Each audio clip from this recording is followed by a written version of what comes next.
Hola, soy Denise Merker y esto es Hablemos, un producto de Nemas Podcast. Cuando Marcelo Ebrard anunció que iba a ser el nuevo secretario de Economía y que le iba a tocar la renegociación del Tratado de Libre Comercio, es probable que no se imaginara lo que se le venía encima, lo que se nos venía encima. El triunfo de Donald Trump en las elecciones de Estados Unidos ha significado, desde el día de su toma de posesión, una suerte de terremoto permanente en la relación entre ambos países. Y el tratado, hay que recordarlo, ha sido el principal motor de desarrollo de nuestra economía desde que se firmó a fines de 1994. Por lo que los anuncios de cambio de reglas, la imposición o no de aranceles, las múltiples amenazas por los más diversos temas han sido motivo de enorme preocupación para nuestro gobierno, para los empresarios mexicanos y también hay que decirlo, para los de allá también. ¿Cómo han sido estos meses de extenuantes y por momentos seguramente frustrantes negociaciones? ¿Cómo debe situarse México frente a las nuevas prioridades de Estados Unidos? ¿Están o siguen siendo negociaciones sobre comercio o ya son sobre una alianza geoestratégica en un mundo en el que el gobierno de Estados Unidos busca afirmar su posición de potencia más que aumentar el comercio o abaratar sus insumos?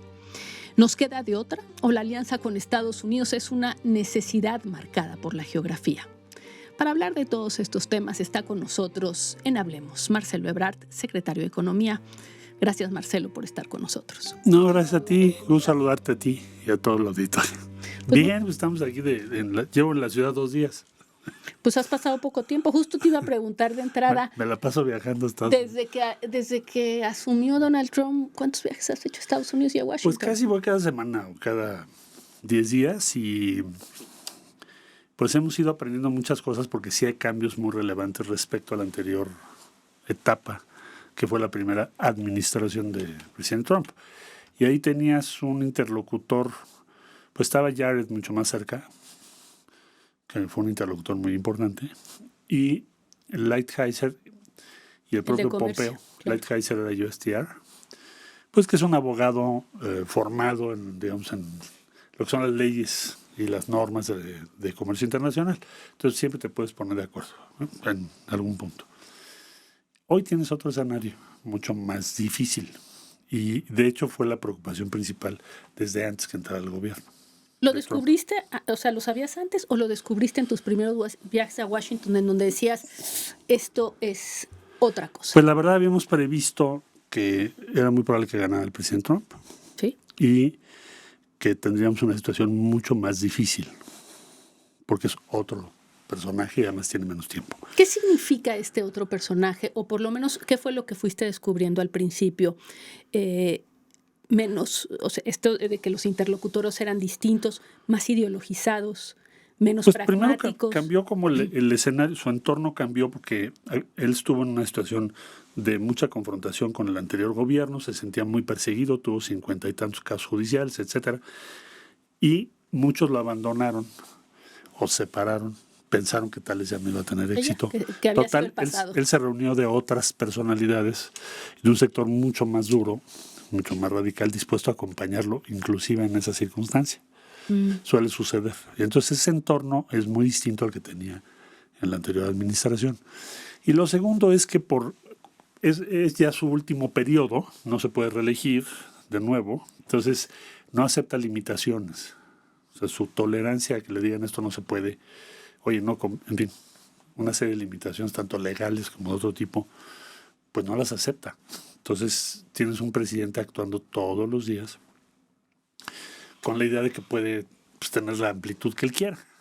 La sensación que queda desde afuera de ese periodo inicial y de esas negociaciones, y corrígeme, era que de repente avanzabas en ciertas cosas con tus interlocutores y llegaba por arriba una declaración o una disposición que tiraba un poco ese esfuerzo cotidiano que se iba haciendo. ¿Es así? Mira, lo que hicimos fue primero construir una relación lo más cercana posible con el nuevo equipo de USTR, quiere decir representante comercial de Estados Unidos, que al final es el que decide o implementa. Entonces ahí estamos pues cada semana y media, porque tienes que tener una base de comunicación y de datos y de intereses comunes, en la medida de lo posible. Ha costado trabajo. Yo creo que este año fue para avanzar en eso. Al mismo tiempo con el secretario de Comercio, que es otro personaje muy distinto de USTR, pero que tiene cercanía al presidente Trump. Y en alguna medida también con el secretario del Tesoro, que es Bessent. Y por el lado de la Cancillería con Marco Rubio. Entonces, construyes un piso. ¿Cómo funciona? Pues yo diría que ellos tienen una influencia importante en el presidente. Pero el presidente no acepta limitaciones. ¿Están alineados? O en realidad, lo que quiero decir es, ¿todos estos que acabas de mencionar tienen una idea similar de lo que quieren? ¿O en realidad hay diferencias entre ellos? Pues yo creo que se han ido acercando. Probablemente al inicio pues no habían trabajado juntos, pero hoy sí veo que están más cohesionados. Y entonces, ¿qué se ha hecho? Bueno, pues sí se avanzan cosas muy específicas. Entonces, ¿el objetivo estratégico cuál es? Bueno, primero, tienes que tomar como base que la ansiedad funciona en favor de tu adversario. O sea, un negociador ansioso, preocupado, urgido, siempre va a ser un mal negociador. Sí, a pesar de que acá lo vivíamos cada vez como una amenaza mortal. Aquí es un estrés muy grande porque el 80 y tantos % de nuestras exportaciones son nada. Sí, entonces si te avientan la frase el 25% de aranceles, acá y lo que tú decías es, tengo que llegar sin que se me note. Tienes que llegar sin que se... Y bueno, ya haces tu cuarto zen, ¿no? Bueno, pero lo que voy es... No, eso me tienes que decir. ¿Qué es eso del cuarto zen? Tienes que aprender a manejar la ansiedad, porque si no, yo creo que es inmanejable. Además, él es un maestro en el manejo de la ansiedad en sus contrincantes o contrapartes. Todo el tiempo. Te quiere llevar a Haz de cuenta que estás comprando un departamento, ¿no? Y te hablan a las 3 de la mañana. Ya quedas un arreglo. Te hablan a las 3 de la mañana. Oye, ¿qué crees? Lo reconsideré. No lo quiere vender el señor. No te lo quiere vender porque creo que llegó una señora. Pero te hablo mañana. A ver qué pasa. Ya no dormiste, ¿no? Te paras, tomas café, llegas desvelado. ¿Y ahora qué voy a hacer con eso? Luego te vuelve a hablar. Oye, si le ofrecemos 150,000 más, sí, a lo mejor sí, pero voy a ver. Entonces, vas concediendo hasta donde él quiere. Esa es una estrategia. O sea, lo que me estás diciendo es que eso que escribió en su libro de que él es un genio en el arte de la negociación, o sea, sí es bueno. Es un negociador inmobiliario. Más que hay diferentes modelos, ¿no? Entonces, lo primero que hay que entender es eso. Entonces, la base de su éxito está dada por su capacidad de obligarte y o intimidarte todo el tiempo o crearte angustia. Bueno, entonces hay que partir de esa base. Y lo que ha venido sucediendo, ahí ha jugado un rol muy importante la presidenta, porque llevan más o menos, si no mal recuerdo, 9 llamadas, más este encuentro que acaba de ocurrir del fútbol. Y lo ha persuadido, cuando menos en la primera llamada, que era pues muy improbable, la más importante, lo persuadió de que no pusiera el 25% a todo, porque esa era su posición. Tirada. Y después se llegó a que, lo que no cumpla con el tratado, con Estados Unidos, reglas de origen, le cobras el 25% con una serie de características. ¿Eso qué quiere decir? Quiere decir que te están cobrando tarifa sobre el 15% de tu total. Sí, que es muy distinto. Eso fue importante en el sentido de que todas tus negociaciones con todo ese equipo se estaban enfrentando a la desesperación de Trump y a su no tener tiempo, digamos. Lo que me dices es que la presidenta ahí intervino. Yo creo que eso fue crucial porque estratégicamente el punto de mayor debilidad nuestro, relativo, fue ese. O sea, el punto donde estás en una fragilidad mayor es cuando tú estás solito, porque todavía no hay aranceles para otros países, solo México y Canadá. O sea, ¿ese fue el momento más álgido? ¿El más peligroso? Yo creo que sí. Ya al entrar a su gobierno, no conocíamos bien a sus funcionarios. Un entorno muy antimexicano a un grado...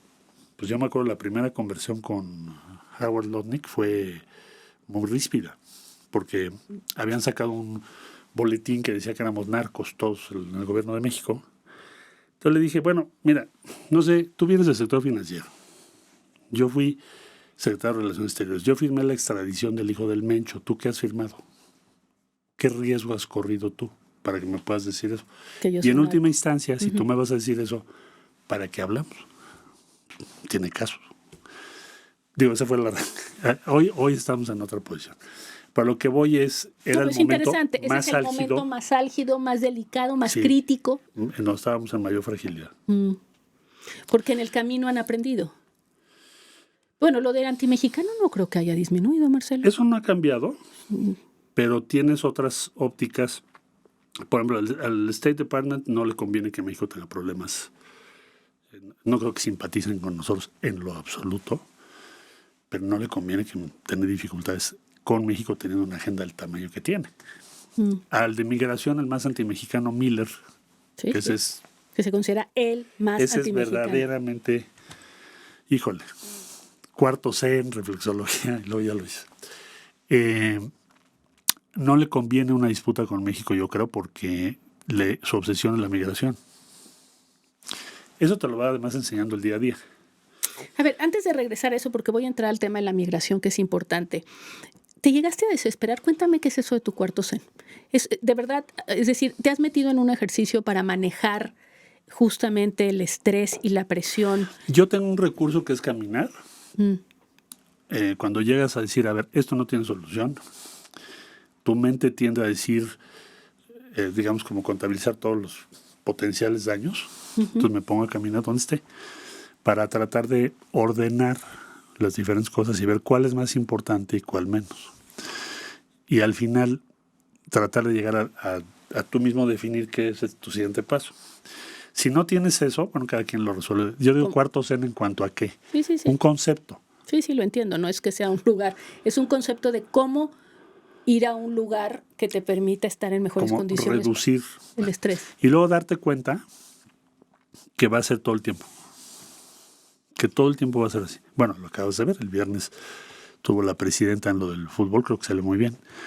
Y ayer fue lo del agua, ¿no? Porque lo fueron a ver. No solo lo del agua, sino que le declaró a una periodista que también consideraban hacer ataques en México contra los criminales. Okay. Entonces, y que está todo sobre la mesa. En fin. Y eso hay que tomarlo en serio. Pero es todos los días. Pero es todos los días.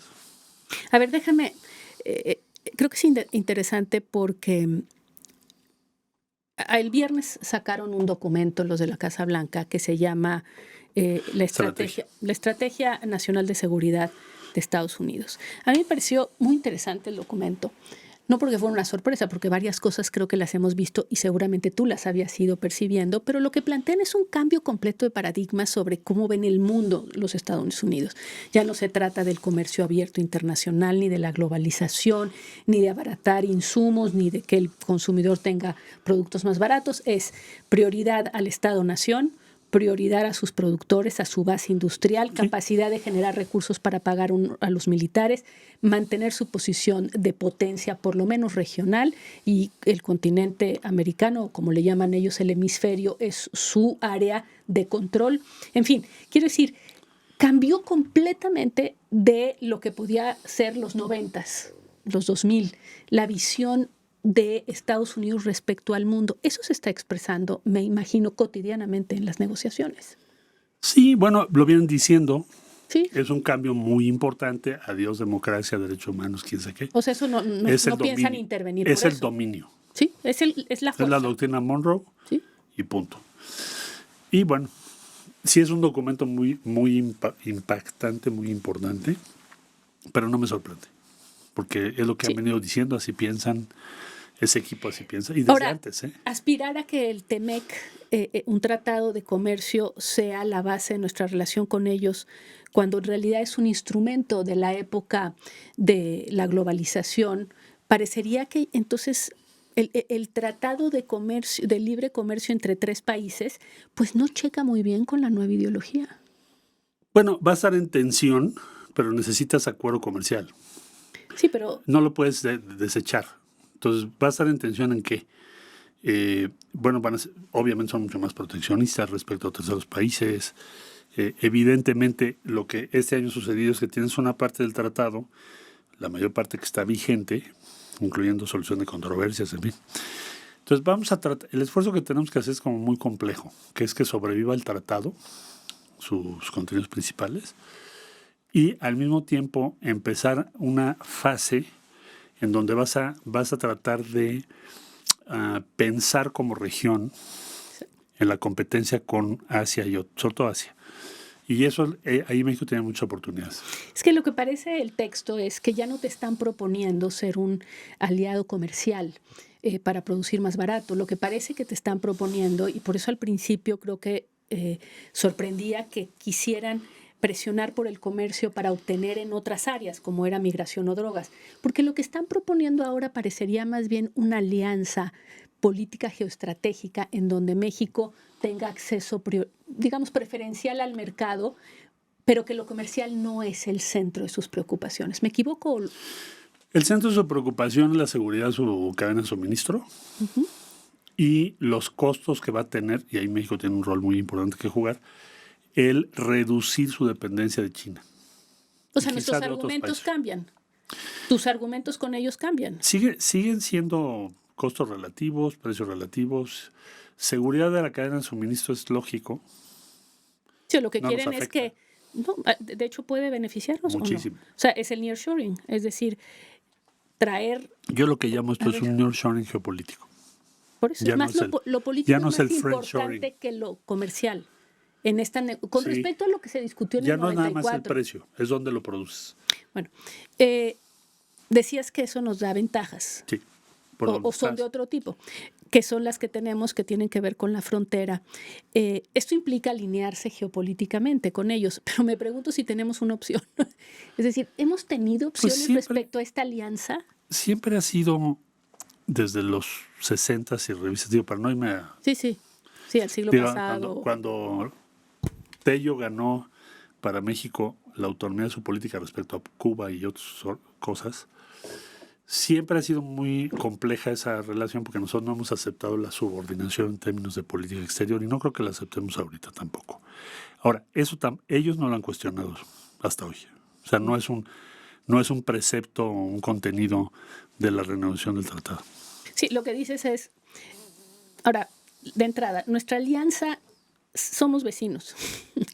Estamos geográficamente aquí situados. Estados Unidos está planteando un mundo con potencias regionales y alianzas regionales. Nosotros no podemos, simplemente por nuestra geografía, imaginar que nos vamos a aliar con China, ni con Irán, ni con nadie. Entonces, la realidad es que somos vecinos de Estados Unidos. Ahora, el tema es cómo conseguimos una alianza que nos dé autonomía relativa. Y, por ejemplo, el tema de Cuba lo significó en la época del PRI, que era nuestra posibilidad de expresarnos de forma distinta a ellos a pesar de la cercanía geográfica. ¿Qué era la pregunta tuya? O sea, ¿qué grado de autonomía vas a tener en tu política exterior? Por ejemplo, Venezuela. La posición de México frente a Venezuela sería no estamos a favor de ninguna intervención, punto. Claro que no. Y en caso de que ocurra, va a tener que haber un deslinde. Tenemos que decir no estamos de acuerdo con eso. Y avisarles. Nosotros nos vamos a deslindar. Ya saben además que así va a ser. Ya se les dijo. Lo saben perfecto. Ya. El tema que me parece interesante, por ejemplo, de que digo yo que cambian los términos. Si ellos ponen en su primera frase como prioridad la seguridad de sus fronteras, por otra parte el que quieren gobiernos amigos, ¿no?, ideológicamente cercanos a ellos, me parece que ahí hay una cosa interesante porque no todo se puede. Ellos no tienen interés en desestabilizarnos porque eso significaría justamente la posibilidad de acrecentar la migración. Pues sí, tendrían costos muy altos. Además, ¿para qué haces eso? O sea, estructuralmente no te conviene. Lo digo porque, por otra parte, sí han estado interviniendo ideológicamente y políticamente pues, en muchos países. Claro. Entonces, digamos, podría haber la intención de meterse en México políticamente, pero parecería que es contraproducente si provocan... Como que tienes un límite real. A ver, simplemente para que ubiquemos. México es tu principal comprador en términos de inversiones, capital y demás. Digamos que tiene que ver con un 15% de toda tu economía, quizá un poco más. ¿Por qué vas a desestabilizar eso? Pues tiene un impacto gigante allá, cosa que no va a ocurrir ni con Argentina ni con ningún otro país. Incluyendo Brasil. O sea, no hay un correlato en América Latina. Entonces, ese es un límite objetivo que yo francamente dudo mucho que alguien lo ponga en tela de juicio. ¿Pero tú crees que haya unanimidad allá o que haya grupos que digan, a ver, no nos toque en México y que otro diga, nosotros queremos gente como MAGA en México? Siempre habrá algún grupo que lo quiera hacer, pero no creo que sea la política que va a seguir el gobierno de los Estados Unidos. Esta lógica de las potencias regionales, de otra visión que no es la de la globalización y del libre comercio, la maneja Trump pero no creo que sea él solamente. Es decir, si pensamos que Trump va a perder y va a cambiar, me parece que esto llegó para quedarse, ¿no, Marcelo? Esta visión de fortalecer la producción en ciertas regiones por encima del precio. Es decir, no importa si China lo hace más barato, nos importa quién lo hace, porque nos importa a quién estamos, digamos, fortaleciendo. Eso ya no va a cambiar porque además tienes una cosa objetiva, independientemente del estilo del presidente Trump. Si tú tomas 67 áreas de desarrollo tecnológico, para medir el desarrollo tecnológico, China tenía 7, dice Marco Rubio en un reporte, y hay otros reportes en ese sentido. Tenía 7 hace algunos años, hoy tiene la mayoría, ya están rebasando 60. No sé si está un poco exagerado, pero es como ellos lo ven. Entonces, suponer que van a regresar a un esquema de libre comercio con una China que es más eficiente que ellos, que lo está alcanzando en el núcleo tecnológico más importante, pues sería ingenuo, ¿no? Eso no va a suceder. Sí, Yo creo que, como tú dices, estructuralmente llegó para quedarse. Esta cosa va a durar cuando menos un buen rato. Sí, es decir, es un cambio de época, punto. Sí. Es un cambio de época. Estados Unidos o los gobiernos anteriores, tanto demócratas como republicanos, le apostaron al libre comercio y creo que no vieron venir que China, jugando con esas reglas. A ver, Estados Unidos fue el que promovió la entrada de China a la Organización Mundial de Comercio, pero nunca previó. Es más, la previsión de ellos es que iba a ser una democracia. ¿Te acuerdas? Clinton fue muy explícito en ello. O sea, creyeron que el comercio iba a transformarlo. Bueno, hablemos del asunto chino porque tiene que ver con nosotros y tiene que ver con nosotros porque es muy claro lo que tú estás comentando y en el documento viene muy claro que esto quiere decir que China es un país hostil, y así le llaman potencias hostiles. No dicen nombres, pero se entiende que es China, se entiende que podría ser Irán, Rusia, pero bueno, básicamente dicen, América vamos a sacar a las potencias hostiles que no tienen que estar aquí. Yo supongo que es China y que sobre todo están hablando de un Chile, de un Brasil, donde tienen ya mucha influencia los chinos, ¿o no? Pues se ve muy difícil porque la economía, si tú ves el mapa, el mayor flujo de comercio ya de todos los países, salvo de Colombia, Panamá, Dominicana y obviamente nosotros, es con China. Entonces, no creo que sea factible siquiera hacer un pero decouple. Es lo que se proponen.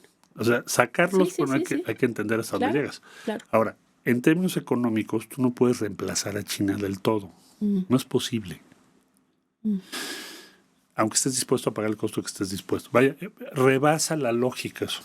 Entonces, ¿qué es lo que Estados Unidos tendrá que definir? Supongo que irán en ese camino. Es decir, bueno, vamos a de-risk, o sea, vamos a reducir el riesgo de que los chinos nos alcancen en ciertas tecnologías. Bueno, es lo que van a tratar de hacer. No sé si sea tan factible. ¿Por qué? Tan es así, y es tan cierto lo que te estoy diciendo, que ve la última reunión del presidente Trump con Xi Jinping. O sea, el documento dice todo eso, pero al final llegas a un acuerdo. ¿Por qué llegas a un acuerdo? Porque no puedes prescindir de una coexistencia comercial y económica con China, a diferencia de lo que fue la Guerra Fría, que no tenías ninguna relación económica con la Unión Soviética.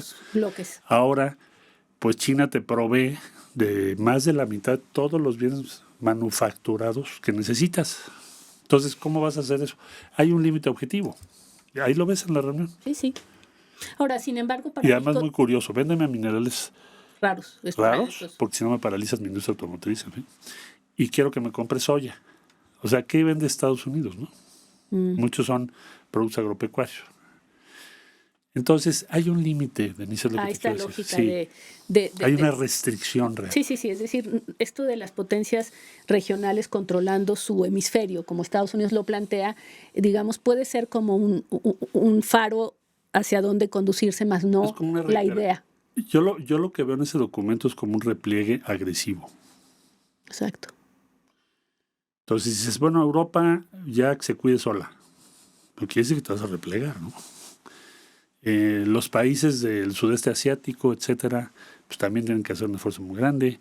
Japón para defenderse. Exactamente. Entonces, es un repliegue. Y en el hemisferio occidental yo quiero tener el dominio, el control. Bueno, pues lo tienes. Es decir, no hay nadie en el hemisferio que te signifique hoy un riesgo de ningún tipo. Pero tu realidad económica ya no permite ese control. Un control de ese tamaño. Ahora, para nosotros el asunto chino tiene una importancia en la relación con Estados Unidos y lo estamos viendo hoy en día. Es gigante lo que importamos de China. Entonces, primero, ha crecido bestialmente lo que importamos de China en los últimos años. Es increíble cómo creció. 4 años. Sí, en los últimos 4 años. Estados Unidos lo encuentra esto como algo en contra suya por varias razones. Uno, porque nos considera que estamos siendo un trampolín para que los chinos entren a su economía y por lo tanto, pues esto lo consideran agresivo. Y en medio de eso es interesante porque México en estos días mandó la señal de que está recibiendo o que está cambiando su paradigma también, que es esta ley que mandó para aumentar aranceles a los productos chinos. No estás cambiando el paradigma porque, bueno, pues, sí, a ver, no. acabas de tener 500 hace año y medio, 500 tantas fracciones de acero. O sea, ya ibas en esa track. Por eso, pero aquí, ya dejamos el libre comercio para decir, nosotros tenemos que hacer esto por proteger nuestra industria y por... ¿Por qué lo estamos haciendo? En resumen, yo te diría lo siguiente. Están orientados estos aranceles a productos para nuestro mercado interno primordialmente. También eso hay que tenerlo claro. Los vehículos nos preocupan mucho porque son precios bajísimos y en un escenario donde no tienes el dinamismo exportador que tendríamos tradicionalmente, si tú permites que esto siga creciendo, estas importaciones, que no nos dejan nada, vas a perder miles de empleos el año que entra. Y lo mismo textiles, muebles, o sea, dices es sobre juguetes. todo por asuntos internos y no tanto por esta acusación de Trump y de pues su no, gobierno de que somos un trampolín para los productos chinos, de que el acero chino entra por México. Bueno, ya les demostramos que no, pero yo te diría que esto no creo que resuelva ese argumento. Ese va a seguir siendo un argumento por una razón. Nosotros importamos de China $120 mil millones. Y es nuestro principal socio en cuanto a importaciones después de Estados Unidos. Entonces, no lo vas a resolver con estos aranceles. Estos aranceles tienen que ver con el 8% del total del comercio exterior de México. Entonces, probablemente en Estados Unidos no lo van a ver en el mismo sentido, pero nosotros sí lo tenemos que hacer porque el costo... ¿Es algo que les vas a vender también? De decirle, mira, nosotros sí estamos aquí en la idea de... Pues, o sea, es un argumento más en una negociación con China se va a enojar, mira, nosotros ya estamos en esta onda del hemisferio. Pues China te está mandando productos a muy bajo costo porque tienen un inventario muy grande. Entonces es casi imposible competir. Entonces el daño a la estructura del país sí puede ser muy grande por la velocidad, porque es exponencial. Sobre todo estos últimos 4 años. Entonces el motor realmente, nuestra producción es esa. Ahora, eso puede ser útil con los Estados Unidos, pues puede ser, pero no va a ser convincente por sí solo, porque solo estás tocando una parte. Es decir, ellos no te lo están pidiendo. No está en la mesa todavía. Aunque van en ese camino, no dudo que en el tratado, en la negociación de un nuevo tratado no esté incluido. Casi sería una unión aduanera que tampoco creo que le guste al presidente Trump. No está pensando él en eso. Es decir, una unión aduanera, ¿qué significaría? Bueno, si vamos a tener los mismos rangos de arancel, entonces no hay arancel entre nosotros. 0. No veo que esa sea su idea principal. Sí, es decir, lo suyo es que es defensivo, como tú lo dices. Lo suyo es, ¿cómo le hago para recuperar mi capacidad industrial, mi posibilidad de producir cosas?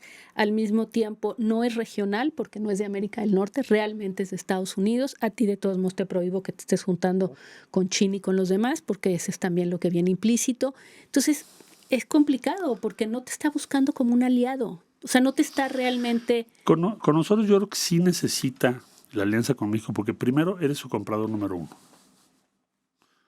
Nadie le compra a Estados Unidos lo que nosotros compramos. O sea, México le compra más que China, Japón y Alemania.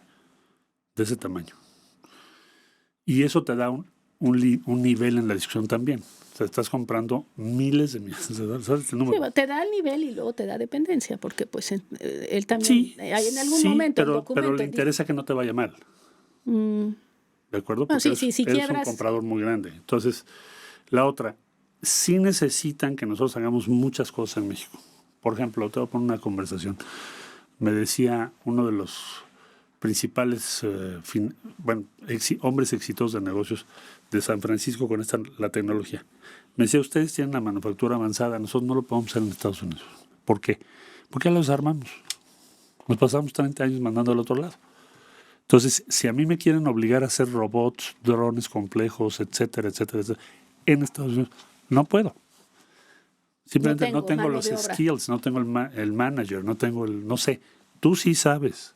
Tú tienes medical devices en México, todos los dispositivos médicos, con un grado de sofisticación impresionante. Y México está exportando casi $20 mil millones nada más de medical devices. Porque yo le preguntaba, ¿por qué estás viniendo? Amiga, has venido 4 veces. ¿Cuál es tu idea? Entonces me decía, mi idea es muy sencilla. Ustedes tienen la manufactura avanzada. Todo lo demás es Asia. Entonces, si la línea es que esté en Norteamérica, lo voy a hacer en México. Te hablo de inversiones muy grandes. Mira, los mismos centros de datos para inteligencia artificial, ¿dónde los pones? Como este que vino a anunciar hace poco este grupo que son casi, un poquito más de 5 billones de dólares. ¿Por qué en México lo vas a poner? Porque tienes un montón de condiciones favorables que te hacen muy competitivo, tu costo es más bajo que en Estados Unidos. Entonces ya lo están poniendo. Yo sé que ustedes han presumido, y tú has estado ahí para presumir las inversiones extranjeras en México, y esto tendría que ser una razón para que estuviera llegando muchísimo dinero al país, pero sin embargo... Todavía no, porque lo que nosotros esperábamos este año en enero, febrero, era un decrecimiento. En este año, en el que estamos. En el 25. Digo, se me ha hecho una década, pero no es tanto, ¿no? A todos se nos ha hecho. Es como decir, me esperas abajo del agua en la alberca, ¿no? Entonces, lo que esperábamos era una contracción de la inversión extranjera. ¿Por qué? Por todo lo que estamos diciendo. Porque llega un presidente y te dice, se acabó esto. Y no ha sucedido.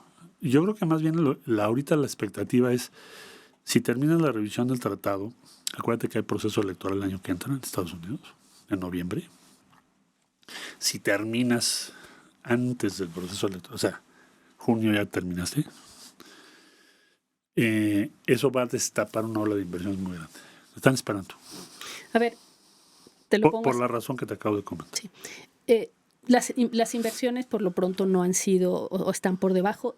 Ya olvídate lo que se esperaba, de lo que se necesita, y no solo las extranjeras, sino las nacionales. La extranjera menos la extranjera la veo bien, la nacional sí la veo que ha caído mucho. Bueno, la formación bruta de capital. Ahora, dime por qué para los extranjeros, sí, para los nacionales, como que lo que les impide invertir son incertidumbres, la incertidumbre que metió la reforma al Poder Judicial, la de la ley de amparo, las discusiones. Yo creo que la incertidumbre principal, bueno, para el caso del exterior, es en qué termina la revisión. Y ya veo muchos inversionistas tomando decisiones sobre la base de lo que ha avanzado la presidenta. O sea, la imagen de nuestra presidenta, no estoy en adulación, te digo, es un dato, es muy alta en Washington y en Europa, porque ha logrado, en la visión que hay afuera, sortear un riesgo mayúsculo que era que ni siquiera hubiese tratado ahorita.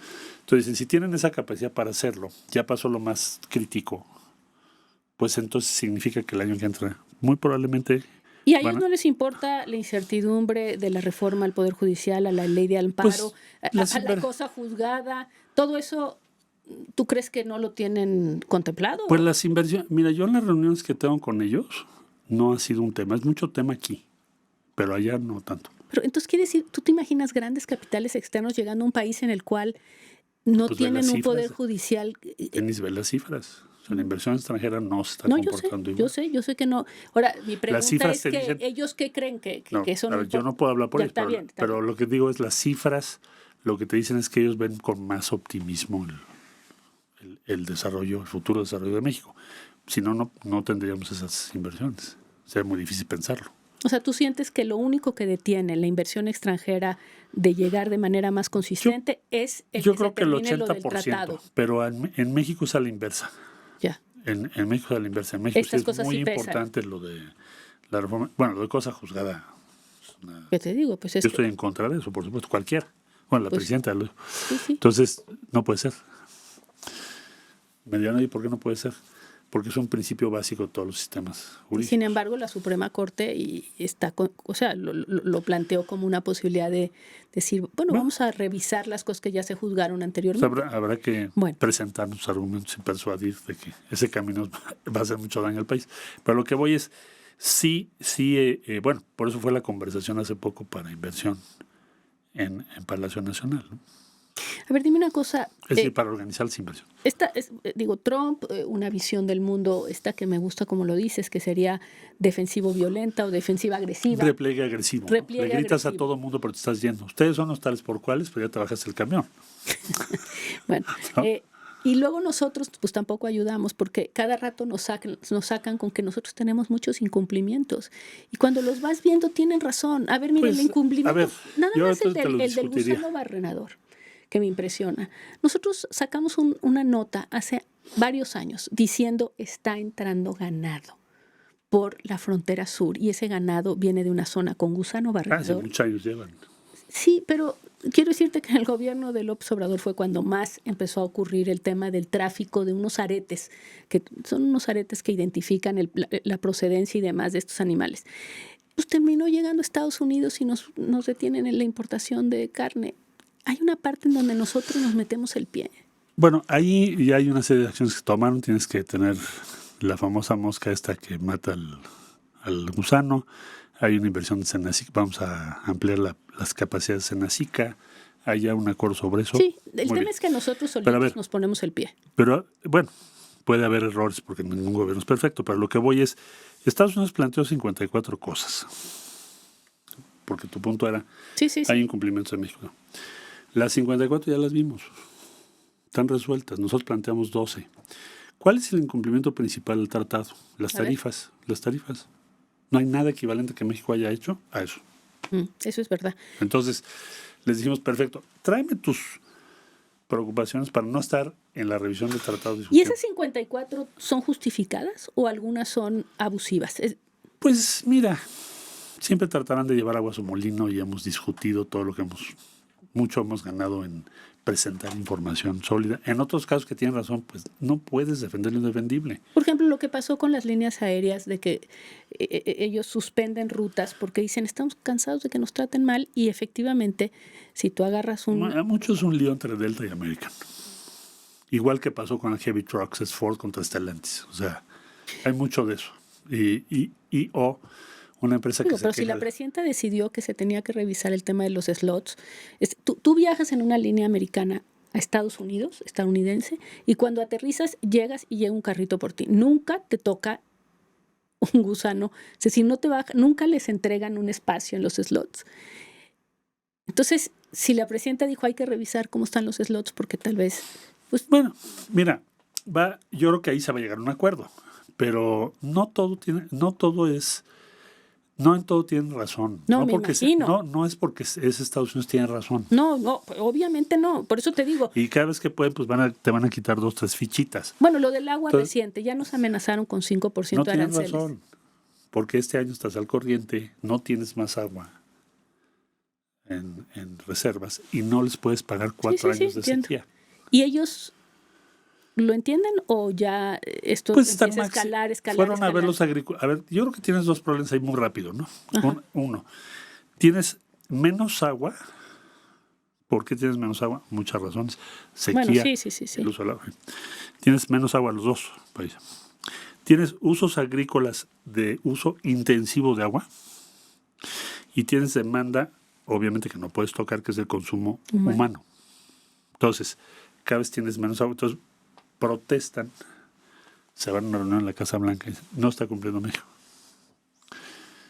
Esto es una presión para decir, bueno, ok, ¿cuándo te voy a pagar el agua que te debo? Bueno, en primer lugar, no sé cuánto vaya a llover el año que entra, pero podemos hacer un acuerdo de cuánto te puedo pagar siempre y cuando no ponga yo en duda el agua para el consumo humano, ¿no? Eso significa 4 años, no creo que lo podamos pagar en menos. Entonces yo creo que a eso vamos a llegar al final, pero la posición de que págamelo antes del 31 de diciembre pues, es imposible. Ni siquiera la tienes el agua, pero es el modelo que te acabo de decir del inmobiliario. A ver, justamente lo que te iba a preguntar y que tú dices, de las ¿cuántas? 54 cosas que les pidieron. O sea, ellos plantean, a ver, nosotros decimos, tráete tus cosas que dices tú. Que nosotros no hacemos. Que, pues, todo lo que te preocupe, porque también metieron la vaquita marina, o sea, cosas que no son comerciales. O, oye, ¿por qué tienes una comisión antimonopolio que la hiciste independiente, que ratifica el Senado? ¿Por qué no es autónoma? Entonces les dije en la reunión, a ver, defíneme qué es autonomía en tu sistema jurídico, porque no existe. O sea, ¿qué me estás preguntando? No, bueno, que sea independiente. Bueno, pues como está. Da igual que la tuya. ¿Por qué la cambiamos? Porque tiene más solidez jurídica, es más lógico, es más claro cómo funciona. Ok, muy bien. Eso fue un punto. ¿Hay cosas abusivas? ¿Cómo cuáles? Cosas abusivas, bueno, ellos siempre van a tratar de beneficiar.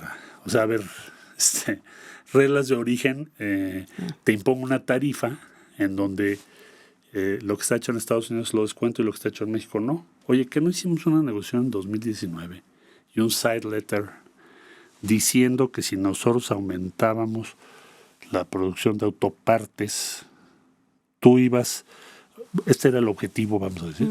Entonces ahora no cumpliste el side letter y es muy abusivo lo que estás haciendo. Bueno, ya cuando te metes a discutir cada pieza, va cambiando el tono y dices, pues sí, tienes razón. Entonces, ¿qué pasó al final?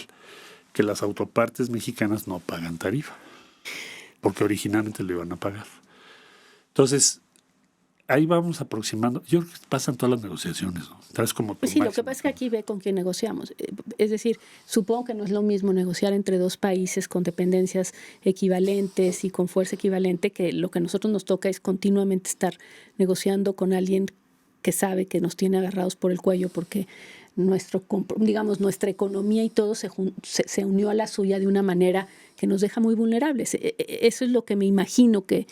Bueno, a ver, hay una simetría en la relación que tú no puedes mover por voluntad, cuando menos no en el corto plazo. Lo que sí puedes hacer es maximizar tus fortalezas. ¿Cuáles son tus fortalezas? Bueno, tienes muchos socios importantes en Estados Unidos, muy influyentes. ¿Cómo? Bueno, pues somos el principal comprador de gas de Texas. Son de los más cercanos al presidente Trump. Entonces hay muchos aliados nuestros que con los que hemos hablado, hemos trabajado, en fin, nos han ayudado. O sea, se hace un trabajo para tratar de...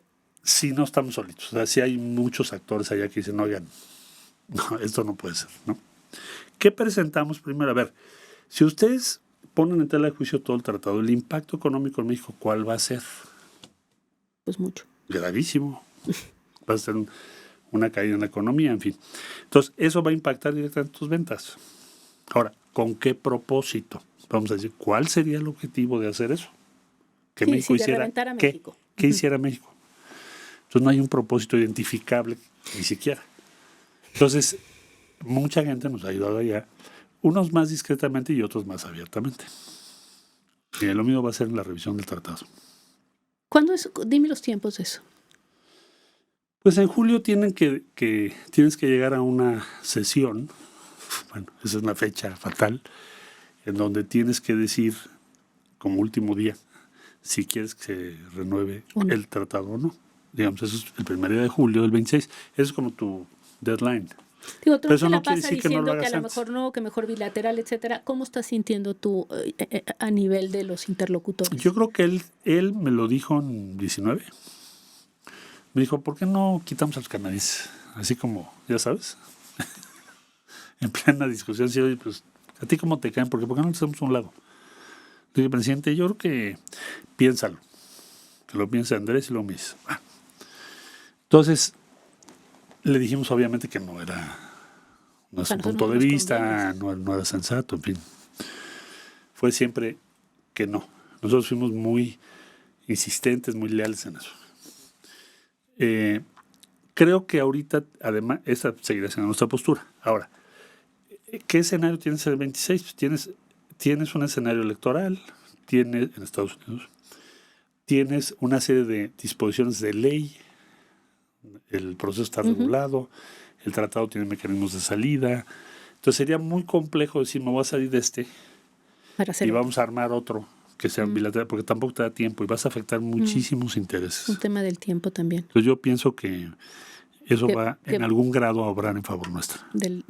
Bueno, hablemos de la máxima amenaza, porque a todas estas Trump nos recuerda como cada semana, ¿verdad? Que está dispuesto a mandar drones, a atacar con armas a los cárteles mexicanos, lo cual pues sería una intervención en forma. Es decir, imagínate un ataque. Pues revientas toda la relación, la cooperación, es una crisis mayor. O sea, yo no sé si esto es ruptura de relaciones o qué significa. Pues fácil, algo así muy, pero muy crítico.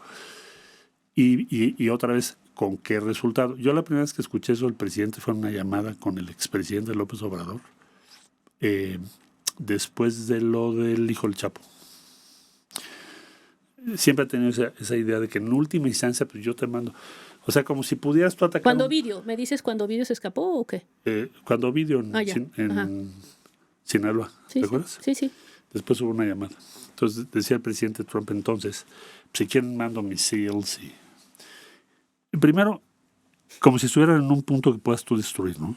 Cuando efectivamente lo que se demostró es lo opuesto. Ahí. Sí. Entonces, no creo que vaya a suceder, principalmente por dos cosas. Primero, porque ya tienes funcionando un dispositivo de acuerdo entre los dos países que está dando resultados. Si hay una caída del fentanilo que está llegando a Estados Unidos, según sus cifras, y pues nunca México había mandado, como ahora la presidenta que mandó tantos narcotraficantes importantes, de tantos y muy diferentes grupos, porque te metes en un lío, pues es como una guerra con todos al mismo tiempo. Desde el Z-40 hasta el Queenie. Sí, todos. Todos. Entonces, no lo veo, pero siempre va a estar sobre la mesa porque es parte de lo que él ha ofrecido en Estados Unidos. Tiene un objetivo específico. ¿Por qué también piensa así? Bueno, una de sus prioridades absolutas, desde luego, es garantizar que no lleguen drogas a Estados Unidos por el daño que está haciendo a su cohesión social y demás. Pero, bueno, así lo pone como una de sus prioridades, sí. Y claramente nosotros somos uno de los puntos de donde parte esas drogas. Parten, otros están en Estados Unidos. Es muy curioso ahí, es muy interesante porque el mapa que publica la DEA desde hace más de una década, te presenta el territorio de Estados Unidos y los cárteles que lo dominan. Esto es muy relevante porque entonces es asumir que tienes en tu territorio una década y nunca los has controlado. Es el día que se lo preguntamos. No, yo sé, digamos, yo estoy de acuerdo y creo que la razón está, pero lo que, digamos, dices tú es la lo que amenaza mortal, digamos. Lo que a él interesa. Sí. Es la amenaza mortal que repite cada semana, entonces... ya pasó a cada 2 semanas. Bueno. Pero no lo va a hacer. Ahorita no creo que lo haga. O sea, evidentemente hay toda una serie de consideraciones que tiene que tomar en cuenta y parecería que es ilógico hacerlo, mas no significa que no lo esté manejando como la espada de Damocles. Pues ¿Esa la sientes? Es parte de, pues no la espada de Damocles, pero sí veo que es parte, pues, de cómo él maneja la relación. Y no creo que debamos pensar que eso va a cambiar, porque ya llevamos un año así. Pero ¿cuál es tu realidad objetiva? Tu realidad objetiva es que estás más cerca hoy que lo que estábamos hace, que será unos 10 meses. Es la realidad. También habrá que ver cómo resuelve lo de Venezuela, porque también será un indicador, y luego lo de Colombia, que por lógica seremos uno de los últimos puntos, si él decide realmente ir a Pero lo de Venezuela es otro tema, ¿no? No es el tema de los narcos, es el tema del régimen. Y además, este es el segundo capítulo. Acuérdate, el primer capítulo, Bolton, que ahora es enemigo del presidente Trump, en la primera administración estuvo a cargo junto con Elliot Abrams y otras gentes en un intento de que era fractura del régimen, etcétera, etcétera. Guaidó lo recibió, en fin. Ese fue el capítulo 1. Ahora estamos en el capítulo 2. No sabemos exactamente qué vaya a suceder. Mucha polémica ahorita en Estados Unidos respecto a las operaciones que han tomado, que han hecho sobre los botes. Y bueno, si estás haciendo la paz, ¿cómo abres? Vamos a ver cómo funciona. O sea, él acaba ahorita de recibir un reconocimiento por la paz, es su objetivo Nobel de la Paz. Quiere cerrar lo de Ucrania. Entonces abrir otro campo pues, se ve también un poquito ilógico, pero no sabemos. Vamos a ver qué pasa en las próximas semanas. Decías una década, este primer año lo has sentido como una década. Sí. ¿Qué esperas para el que sigue? Pues otra década, pero ya en un contexto más conocido. Tengo menos incertidumbres respecto al punto de inicio. No conocía yo a los interlocutores. Sí. Hoy sé mucho más, entiendo mejor cómo funciona, quién decide qué. me queda muy claro también que me parece a mí que el punto más delicado, frágil de nosotros ya lo pasamos. No puede haber ya más 232 aranceles equivalentes a los que tenemos. Entonces no veo nada que pueda significar que el año que viene sea peor que este año. La reunión en el sorteo del Mundial, que fue buena. ¿Qué quiere decir que es buena? Es buena porque hubo buena onda, porque no hubo más, no iba a conseguir. Es buena porque fue amigable, porque no hubo ningún comentario que signifique tensión. Uh-huh. A la presidenta, él personalmente la trató muy bien. No tiene por qué hacerlo. Yo he visto escenas muy distintas, sí, muy tensas, muy todos. Difíciles. Uh-huh. Particularmente cuando es una mujer dirigente. Sí, es cierto. Entonces fue particularmente cuidadoso, afectuoso, en fin. ¿Esto qué te dice? Bueno, pues, simple y llanamente, ese día pues, era un día de fiesta. También no es... Está bien, no era de fue una buena idea que se vieran en una fiesta. Que no era de esperarse, pero pues nunca sabes. Sí. Entonces, y creo que la presidenta ha encontrado la forma de influir, de persuadirlo de algunas, de le cae bien. Eso, bueno, eso es, me van a decir, oye, pero eso es muy... No, eso es un gran recurso. Sí, las relaciones, además siempre han estado presentes en las relaciones internacionales. Y con él más, ¿no? Entonces yo creo que nos fue bien y le fue bien a nuestra presidenta en ese sentido y fue un buen encuentro. Qué bueno, lo celebro. Pues sí. A ver, Marcelo, realmente nada más como ya corolario, como para terminar, ¿cómo te sientes tú de secretario de Economía? Porque preparando la entrevista, te voy a decir, pensaba yo, bueno, Marcelo fue de los aspirantes a ser el candidato a la presidencia por Morena, no estuviste satisfecho con ese proceso. López Obrador llega a este acuerdo en donde los aspirantes terminan en puestos relevantes. Tú terminaste en la Secretaría de Economía. ¿Te sientes bien en un gobierno encabezado por Claudia Sheinbaum? Bueno, yo tuve es difícil que me digas que no, pero... No, claro, si no, no estaría.